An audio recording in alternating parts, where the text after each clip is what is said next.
Happy birthday to you Jaganmohan Reddy గారు. యాదృచ్ఛికమో ఏంటో తెలియదు కానీ జగన్మోహన్ రెడ్డి గారి గురించి ఆలోచిస్తూ ఉంటే ఒక కవిత మైండ్లోకి వచ్చింది.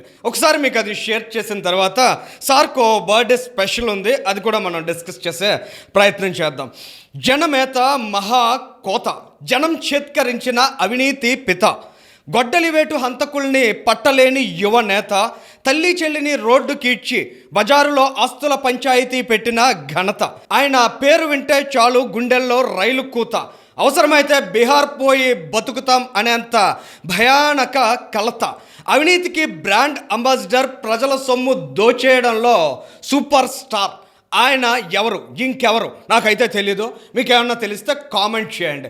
సో ఇవాళ మనం మన కంటెంట్లోకి వెళ్ళాలనుకున్నాం కాబట్టి మహా మేత అయినటువంటి జన మేత జగన్మోహన్ రెడ్డి గారి గురించి మనం డిస్కస్ చేసే ప్రయత్నం చేద్దాం. ఇక్కడ కొన్ని ఇంపార్టెంట్ ఇన్పుట్స్, అంటే జగన్మోహన్ రెడ్డి గారి 5 ఏళ్ల పరిపాలనలో ఆంధ్రప్రదేశ్ రాష్ట్ర ప్రజలు, ఈ ఆంధ్రప్రదేశ్ రాష్ట్ర ఉనికి ఉన్నంతకాలం గుర్తు చేసుకోవాల్సిన ఇంపార్టెన్స్ ఉంది. ఎందుకంటే ఆ స్థాయి ముద్రను ఆయన కనబరిచారు. ఇక్కడ మనం చూస్తున్నాం, అవినాష్ రెడ్డిని కాపాడడం మొదలు పెడితే ఋషికొండను కేక్ మాదిరి కట్ చేసుకుని మింగేయడం వరకు అడుగు అడుగున జగన్మోహన్ రెడ్డి గారు ఆయనదైన స్పెషల్ ఇంపాక్ట్ని క్రియేట్ చేశారు.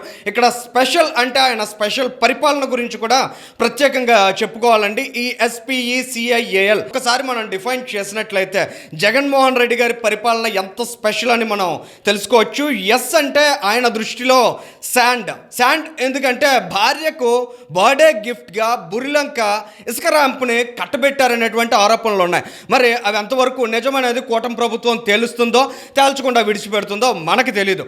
కానీ ఎస్ అంటే శాండ్, పి అంటే పోర్ట్స్, అంటే పోర్ట్లను కూడా దొబ్బేయచ్చు అనే ఆలోచన ఇప్పటి వరకు ఏ ముఖ్యమంత్రికి వచ్చి ఉండదు, బహుశా జగన్మోహన్ రెడ్డి గారికి తప్ప. ఇక ఈ అంటే ఎనర్జీ. మొన్న మనం విన్నాం కదా, సోలార్ ఎనర్జీకి సంబంధించి జగన్మోహన్ రెడ్డి గారు 1750 కోట్ల రూపాయల ముడుపులు పుచ్చుకున్నారని. దాని మీద చాలా ట్యాక్ట్ఫుల్గా ఆయన డైవర్షన్ పాలిటిక్స్ చేస్తూ వెళ్తున్నారు. ఇక సి అంటే కరప్షన్లో ఆయన్ను మించిన వాళ్ళు ఇంకెవరు లేరనేది 2009కి ముందు చూసాం, ఇవాళ 2024 తర్వాత కూడా మాట్లాడుకుంటున్నాం. ఆ స్థాయి ప్రభావాన్ని కరప్షన్ మీద చూపించిన యువ నాయకుడు జగన్మోహన్ రెడ్డి గారు. ఇక ఐ అంటే ఇండిపెండెంట్ అథారిటీస్. ఏవైతే ఇండిపెండెంట్ అథారిటీస్ ఉంటాయో, ఇండిపెండెంట్ బాడీస్ ఉంటాయో, వాటన్నిటినీ భ్రష్టు పట్టించడం ద్వారా ఆంధ్రప్రదేశ్ రాష్ట్ర భవిష్యత్తును అత్యంత వినాశకంగా మార్చడంలో జగన్మోహన్ రెడ్డి గారు రచించినటువంటి వ్యూహం ఏదైతే ఉందో అది 5 ఏళ్ల పాటు చాలా పకడ్బందీగా అమలైందండి. ఇక ఏ అంటే అట్రాసిటీస్ ఏ స్థాయిలో చేశారు వాళ్ళు.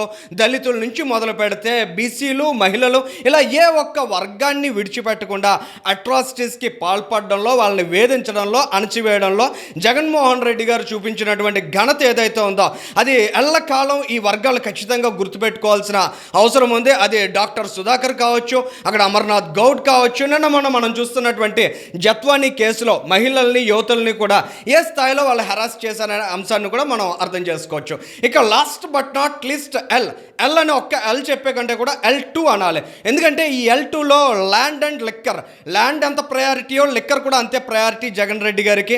ఈ రెండింటి మీద కూడా ఆయన చేసినటువంటి దోపిడీని ఖచ్చితంగా కూటమి ప్రభుత్వం లెక్కించాలంటే దానికోసం 2047 డాక్యుమెంట్ను కూడా తయారు చేసుకోవాలి. ఎందుకంటే 5 ఏళ్ల కాలంలో 25 ఏళ్లకు అవసరమైన సంపదను కూడబెట్టడంలో జగన్మోహన్ రెడ్డి గారు ఒక మాస్టర్ గేమ్ ఆడారనే చెప్పాలి.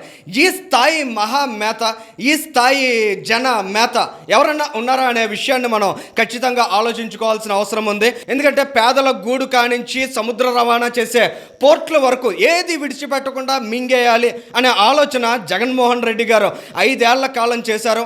అటువంటి మహామేతకు, అటువంటి జన మేతకు ఖచ్చితంగా ప్రతి ఒక్కరూ సెల్యూట్ చెప్పాలి. Thank you.